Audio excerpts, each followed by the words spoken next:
예, 여섯 번째요. 업무용 승용차 관련 비용 한번 들어가 보도록 하죠. 업무용 승용차 관련 비용이 뭐냐 하면 예를 들면 A법인이라는 법인이 있습니다.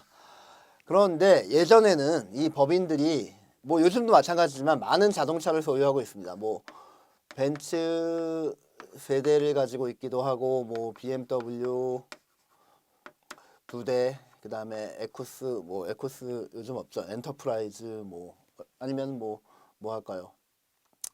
뭐 어쨌든 간에 뭐 이런 것들을 쭉 다 가지고 있다고 한번 해봅시다. 뭐 GM 같은 경우도 뭐 4대를 가지고 있고 뭐 이런 주로 외제차긴 하지만 어쨌든 간에 이런 자동차들을 다 가지고 운영을 막 열심히 하고 있습니다. 그런데 사실은 이것들이 어떤 거에 쓰일 가능성이 많죠? 보통은 이런 거에 쓰이지 않습니까? 뭐 사장님이 이 벤츠 세대는 회장님이 하나 타고 사장님이 하나 타고 부사장님이 하나 타고 얘는 또 뭐 이사 원투가 타고 얘는 뭐 감사들이 타고 얘들이 이런 사람들이 이걸 타고 다니면서 자기들이 사적 용도의 이용을 하는 것이 현실이죠. 실질적으로 뭐 고향 내려갈 때 부모님 찾아뵐 때 이 차를 타고 다닌다거나 아니면은 가족들하고 에버랜드 놀러 갈 때 차를 타고 다닌다거나 이렇게 사적 용도로 타고 다니는 경우가 굉장히 많다는 얘기죠. 그런데 예전에는 이 규정이 없었기 때문에 2016년도에 만들어진 규정이거든요. 이 업무용 승용차 관련 비용이요. 예전에 이 규정이 없을 때는 이런 차량들의 유지 비용, 뭐 예를 들면 뭐 유류대라든가 기름값이요. 그 다음에 뭐 정비비, 부품비 이런 식의 다 운영비들을 전부 다 어차피 법인 소속의 차량이니까 전부 다 손비 처리를 다 해줬습니다. 그런데 과세관청이 보니까 괘씸하다는 얘기예요. 이걸 실질적으로는 다 자기네들 사적으로 놀러 다니는데 개인 차량을 원래 써야 됨에도 불구하고 법인으로 등록한 다음에 자기 사적으로 놀러 다니는데 다 쓰는 거 아니냐 이거. 이런 거에 대해서 좀 규제를 해봐야 되겠다라는 필요성을 자각을 하고 만든 규정이 바로 이 업무용 승용차 관련 비용이 되는 겁니다. 예전같이 여기서 나오는 이런 비용들을 전부 다 송금 산입을 해주지 않고 꼼꼼하게 따져보고 일정 부분에 대해서만 송금 산입을 하겠다라는 얘기가 되는 거예요. 규정의 의의를 보면 법인세법에서는 법인 보유 승용 자동차를 업무용 승용차와 그 외 승용차로 구분을 한다. 업무용 승용차는 괄호 열고 뭐라고 써있죠? 사적 사용 가능성이 있는 자동차 이런 것들을 말한 거예요. 이런 것들. 반면에 비업무용 승용차에 뭐 예를 들면 뭐 포크레인 자동차라고 한번 해볼까요? 건설회사에서 보유하고 있는 포크레인 자동차.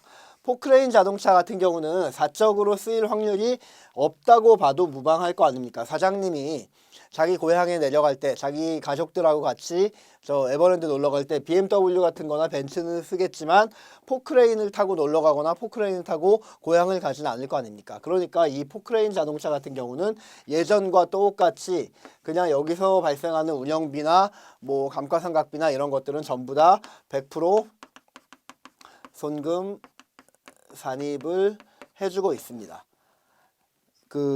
비업무용 승용차 같은 경우는요. 그런데 이런 거 같이 업무용 승용차 같은 경우에는 제한을 두겠다라는 얘기가 되는 겁니다. 업무용과 비업무용을 이렇게 한번 나눠 보시면 되겠고요. 업무용 승용차의 범위, 제가 방금 말씀드린 것처럼 뭐 이런 것들인데 이런 것들을 아무래도 법이다 보니까 법전에 꼼꼼하게 규정을 해야 될 거 아닙니까? 뭐 몇 cc 이하고 뭐 몇 인승 이하가 탑승을 해야 되고 뭐 세단이라 해야 되고 막 이런 것들이 쭉 다 있거든요. 우리는 그런 것들을 세세하게 굳이 구별하실 필요는 없이 그냥 이런 것들은 업무용이라고 부르고 이런 것들은 비업무용이라고 부른다더라. 그리고 비업무용에 대해서는 예전같이 전액 100% 송금 인정을 해주는데 업무용을 문제를 삼고 싶어 하더라. 법에서는 그런 개념 정도만 갖고 있으면 충분합니다. 다시 말하면 양괄호 2번 같은 경우는 가볍게 읽어보시고 넘어가면 된다는 얘기죠. 송금 산입 방법을 보면 반가로 1번 감가상각이 나오고요. 그 다음에 반가로 2번은 업무 사용 금액이 나오는데 반가로 1번 감가상각은 말 그대로 감가상각이고 반가로 2번은 이런 거에 대해서 제약을 가하는 내용이 들어있게 되겠네요. 감가상각 먼저 볼까요? 뭐 2015년 12월 31일 이전은 뭐 필요 없고요. 옛날 얘기니까 2016년 1월 1일 이후만 보면 되겠네요. 삼각 방법이 뭡니까? 정액법입니다. 그 다음에 몇 년간 삼각합니까? 5년간 삼각을 하네요. 그리고 우리 감가상각에 대해서 아직까지 자세히 배우진 않았지만 저 앞에서 한번 배운 거 있죠. 감가상각 같은 경우는 대표적인 결산조정 사항이었는데 이 업무용 승용차 관련 비용 같은 경우만 예외적으로 신고조정입니다.